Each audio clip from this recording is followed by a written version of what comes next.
show you is the unassuming former university building that has a connection with notorious serial killer Mary Ann Cotton. Sunderland Infirmary was the first dedicated hospital in Sunderland and was where Mary Ann worked and likely learnt the skills with potions that would form part of her demise a few years later.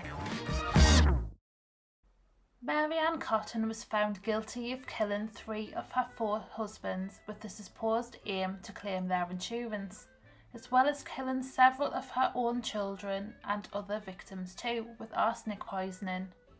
Mary Ann Cotton was hanged in Durham Jail in 1873, and I'm sure many of you know this famous skipping rhyme that was popular for children.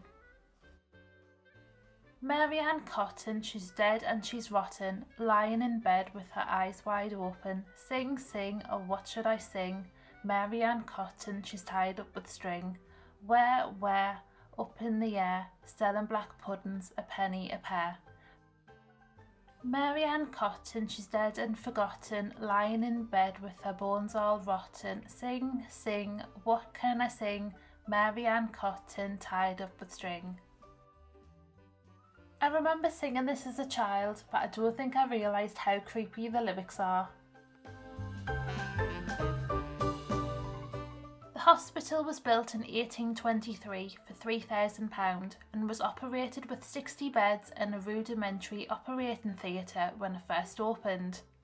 With a rapidly increasing population and catering to the first cholera epidemic in Sunderland in 1831, the hospital became too small to cope and therefore was replaced with the main hospital that is situated further up the road in 1860.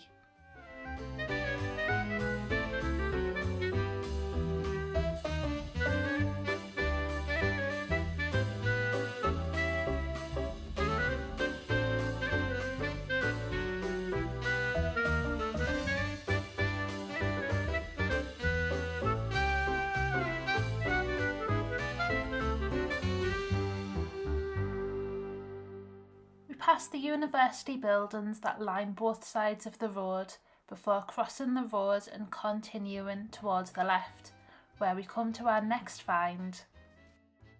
The Royalty Theatre, which was once a military hospital during World War I.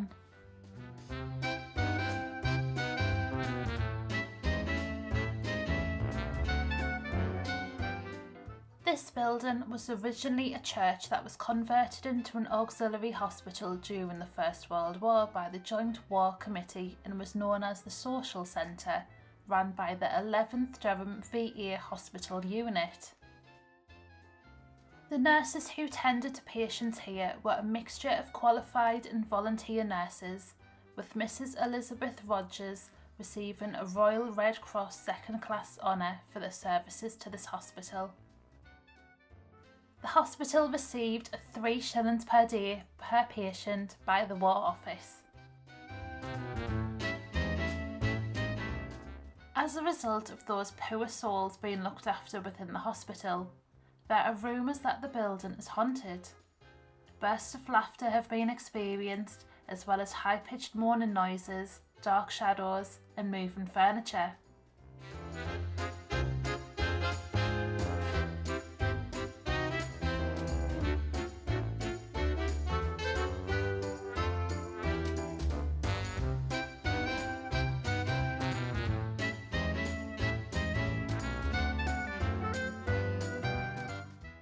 I was very lucky to receive a tour of the place a year or two ago, and I love this staircase with the stained glass windows with 1903 on them, and I think they were part of the original part of the church.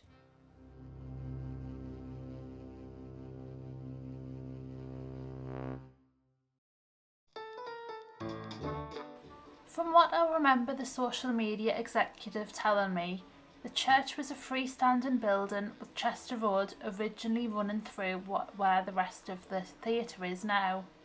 It was really interesting to see these windows, and I wish I'd seen them in daylight to see their true colours.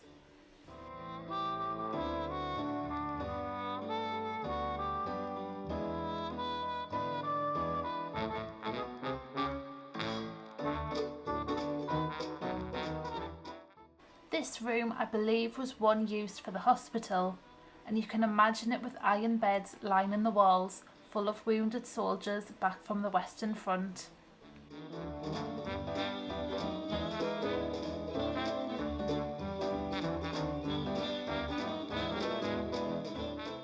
Above the stage is the prop cupboard, and is simply a treasure trove of different things that create a more authentic scene for the shows that are put on here.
One theory to the haunting spirits is that the theatre used to have some old uniforms, and so the spirits are returning to look for their clothes, which I suppose I can see what that might be believed to be after seeing the huge array of clothing that is used for the theatre productions now. The costumes within each of the theatre productions are all original, with vintage suits, uniforms, accessories and so much more having been donated by members of the public.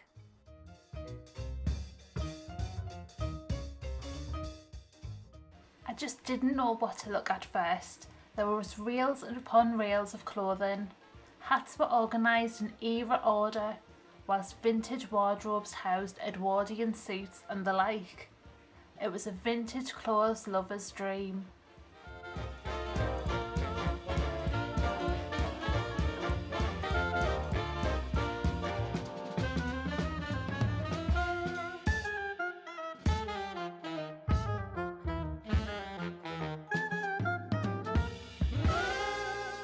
There was even a furniture props room too.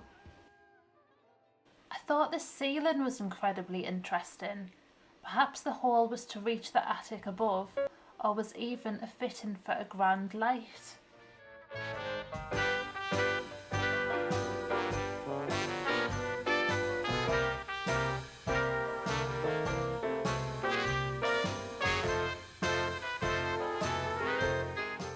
Apparently the ghost hunters love this dressing room, but my camera certainly didn't, so I'm sorry for the fuzzy out of focus videos.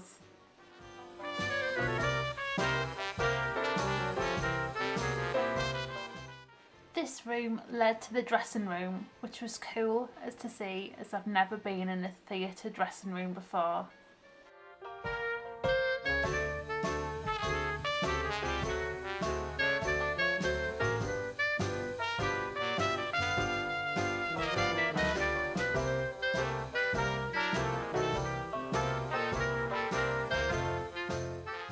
This area outside, which is now boxed in between four walls, would have been the back lane that went through Chester Road, and people have thought to have seen little girls playing out here today. How spooky.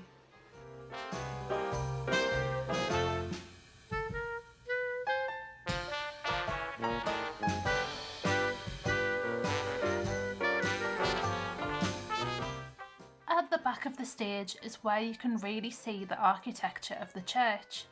My camera isn't really picking it up, but you can see the brick arches that would have formed the main window and would have been full of beautiful stained glass long ago.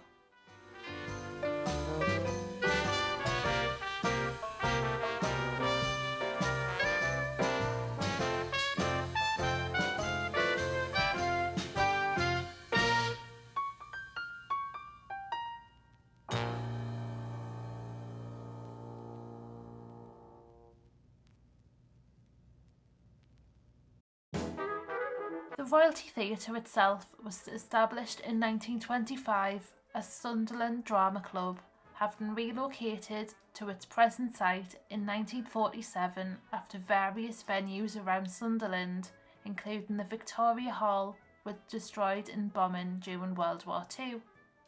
The drama club wasn't beaten though, and definitely adhered to the phrase "the show must go on," as they even performed on top of the rubble whilst looking for a new venue. It was fascinating seeing these old photographs of the early actors and actresses who would have performed in Sunderland. I always wonder if they pursued their talent or made it big on the big screens of Technicolor, or if life got in the way and they took another path.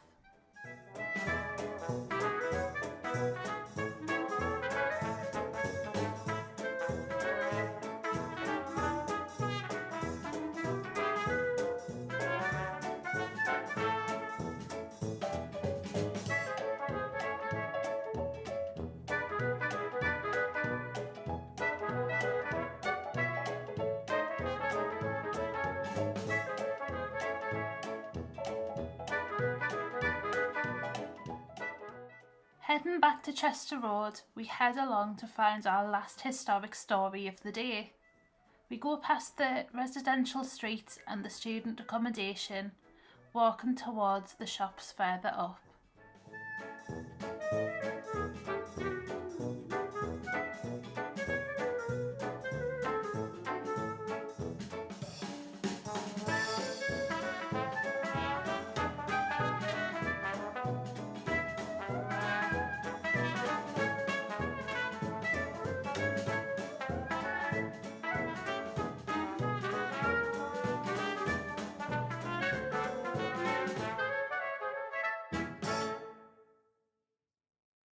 There was once a railway bridge that ran along these stone pillars on either side of the road, with wagons full of coal and minerals bustling past from the nearby collieries.